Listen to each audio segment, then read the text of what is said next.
The Galaxy A57 and A37 are here, and here is our full hands-on and everything you need to know.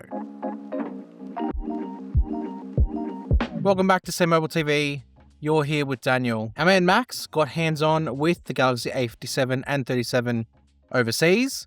I had my briefing last week, so we've got all the information that you need to know about these two new handsets from Samsung. The mid-range handset market is sort of getting very competitive, so Samsung kind of needs to step its game up. And I think with the A57 in particular, from a design point of view, Samsung have made massive strides forward. So let's take a look at them. In terms of their appearance, there's not a lot that has changed from a viewpoint from last year's A56 and A36. In hand, they kind of look the same. Same sort of front, same sort of back. There's not a lot of difference there. But it's actually how it feels, especially on the A57, that has changed. Samsung has drastically reduced the thickness of the A57 to be under 7mm, 6.9. That is drastically going to change the in-hand aesthetic, whilst it's also reduced in weight compared to the A56 from last year too. There is an almost 20 gram reduction in the weight when you're holding it, and you will feel that. A37 hasn't had really any drastic change in its in-hand aesthetic. It still feels very much the same as the A36 from last year,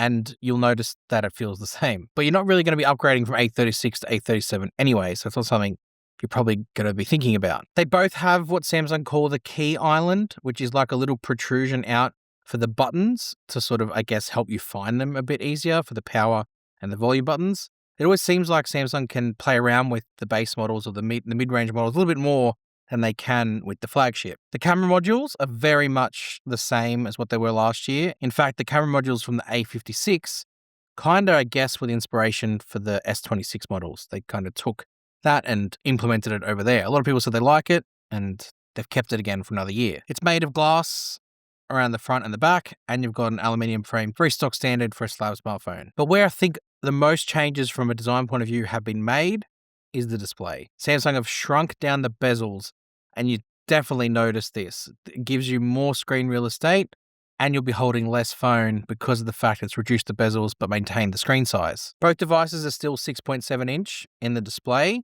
and you notice that. But where you'll notice an increase in quality is with Super AMOLED display, Super AMOLED Plus, I think they're calling it, and you're going to get an increase in brightness. Peak brightness, I think, is 1950 nits. When you've got all the settings toggled on to adaptive brightness and you're outdoors, you can push up to that level. But just the quality of the display too. Content is going to look great. It still, of course, is 120 hertz, and the content you'll be watching, any gaming, anything you might be doing, or any social media you might be browsing, it's going to look sensational. Camera hardware is kind of, I guess, where you might have expected a jump, but there hasn't been anything. That doesn't mean, though, that the cameras are actually not being upgraded at all. There's some key software and sort of processing differences that have been made to enhance the experience. One of them that a lot of people used to complain about was the switching lenses with the cameras on the A series. It used to blur before it switched to the other camera. Now Samsung have changed that, so it's a seamless transition to go in and out of zoom. Something I think should have been there from the start, but at least it's here now. And even capturing a photo is a lot faster. The shot to capture time has been reduced drastically, so you're going to get a faster experience from the cameras on the A57 and A37. As well as on the A37, Samsung have increased the pixel size, so you're getting more light intake. And overall, there's an enhanced image signal processing going on too, which is going to enable a better result at the end of the shot, I guess you could call it. But it's still a triple camera setup, if you can call the macro camera a camera.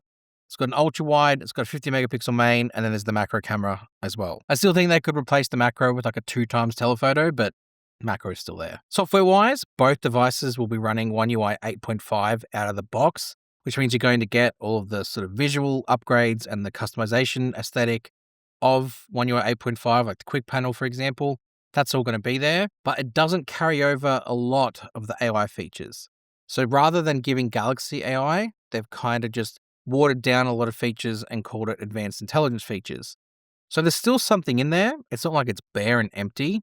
You just don't get the extensive nature because obviously the processing is not as powerful of what Galaxy AI and the flagships offers you. But it's not empty. So there's stuff in there. And when we get our hands on them properly, I'll be able to break them down for you. Performance-wise, 5,000 mAh capacity in both devices, with fast charging. The big advantage here is the battery life. Samsung are talking about up to 2 days of battery life because of how efficient everything is. The display, the chipset, the software, everything is working well to extend that battery life out. So again, something I'll test when I get my hands on them. It's an all Exynos system this year as well. You've got the Exynos 1680 in the A57, and you have the Exynos 1480 in the A37. Both should give improvements over the previous generation's A Series 2, so you'll expect a bump in performance there. For those that are using these phones, it's not the be-all and end-all, the performance gains. It's more just as long as you have a fluid experience and it gives you the long battery life, and they both do that. And then from a RAM point of view, you do have 8GB